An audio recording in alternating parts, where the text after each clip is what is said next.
So you've put on this event along with the Debating Society. Just tell me a little bit, there's obviously a lot of people here. Is the turnout as good as you expected? It's better than I expected.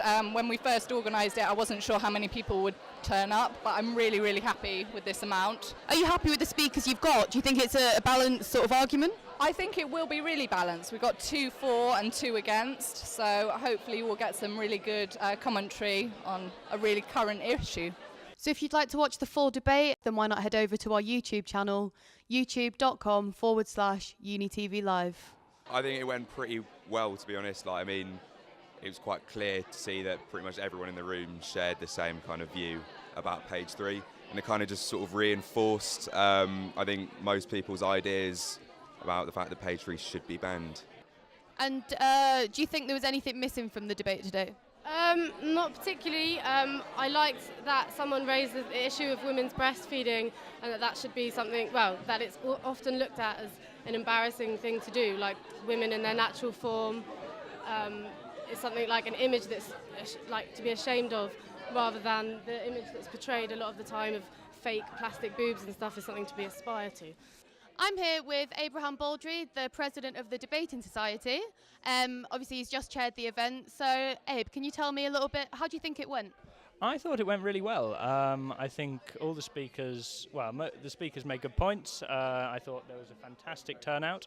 I was really impressed by the way that people responded so passionately to the issue. And yeah, if every debate like this were like this, it would be fantastic.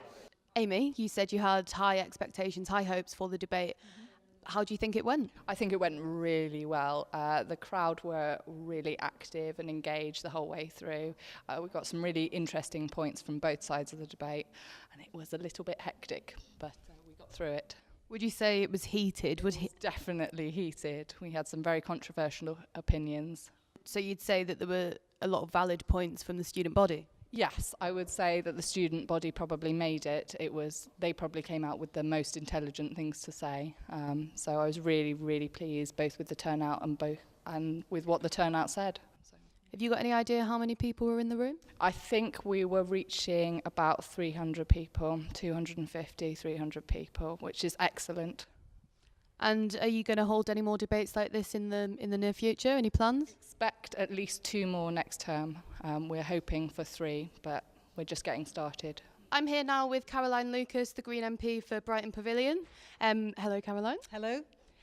So, can you sort of give us a little roundup of how you think the debate went? Do you think that there was some good arguments in there? Just give me a little sort of overview.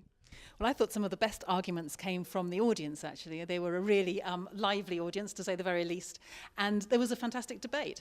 I thought that some of the people in the audience raised some really good issues. For example, the way in which the sexualisation of women's breasts has now acted to make some women feel embarrassed about breastfeeding in public, for example. That's a really important issue, and actually neither Marina nor myself made it. So it was a really important thing to have people from the audience making those points.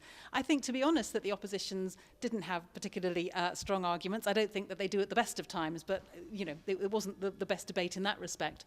And I was really cheered by the fact that there's such strong support in that hall for getting rid of page 3. It's not about censorship. It's simply saying that in a newspaper it's not appropriate. I was actually quite surprised by the vote, even though obviously there was all the booing and so on throughout. I find it sad that today's youth seek to ban things at all, actually. We can all disagree on things. I think that's absolutely normal. But to seek to ban something goes that step further. So, if you don't like something, of course, you've got perfect right to make that point.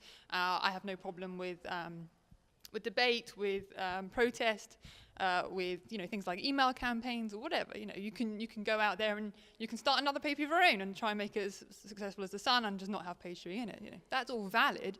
But then to sort of say to people, well, I don't like it, therefore you can't have it. That to me is going a complete step further, and I don't like to see the fact that so many young people in our society think that's a valid step to take. Okay, and there was a comment in the debating hall, we'll call it the debating hall, sort of implying that perhaps you and Summer had come without a strong argument. What would you sort of say in response to that? Well, I I think Summer did come with a strong argument. She's a lovely girl, and I think having her on the panel was a good idea because, she is obviously an intelligent person. She's a businesswoman. She is, if you like, the strong face of Page 3, which is absolutely fine. But it would be good for her to have expressed those viewpoints. We do promote positive images. The girls that are in the Sun and Daily Star aren't anorexic, they're healthy girls, they're all different sizes, all different shapes, and I think it was a shame that some people came in with their minds already made up about the situation, and it did get very heated, so it was tough, but no, it was nice for them to actually come and apologise to me afterwards, and I really appreciate it. A lot of the girls that do Page 3 and topless model for lads mags, they actually have other jobs, and a lot of them are actually at uni, so they're always portrayed as being dumb blondes with fake tits when really they're all real tits, and they are actually training to do other things, so they're doing really well, and they're not dumb. Is there some form of sort of rule about fake breasts, as it were, in the Sun or in any newspaper? I think it's just a preference that men like to see natural girls, and that's what we are. We're healthy girls. I have to say, I was really, really nervous. It's going to sound like, after a football match, I went into it thinking, well, we're going to have a very intelligent, well-informed audience. They might focus on censorship. That's a very bad thing. The debate's got the word banned in the proposal. I mean, I'm not for banning anything. But I thought, oh, God, so I'll have to have arguments for that. But we got in there, and we won the debate. And I have to say, I like winning things. I am actually quite competitive.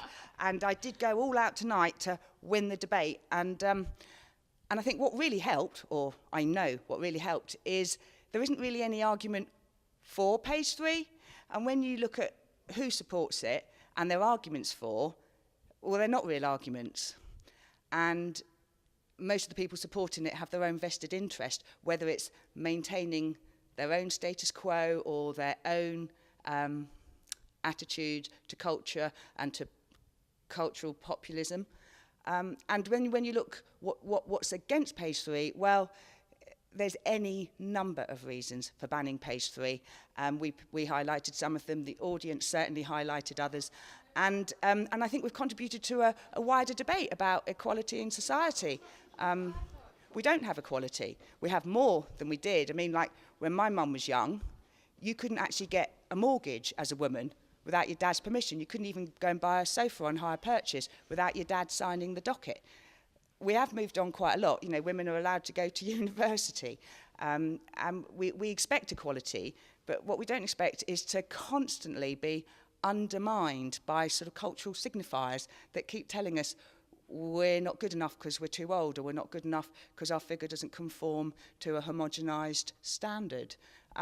So I was really bloody impressed by the students, because I think what we have here are young people getting their degrees so they can go out and have a few choices, even if there's not much work. They're going to have a nice ordered brain to sort of like look at what's wrong with society and maybe improve it. And I think what we established tonight is that everyone knows we suffer, there is misogyny and sexism in the world, and when we know about it and we can acknowledge it publicly, that's when we can begin to do something about it. Marina, thank you very much.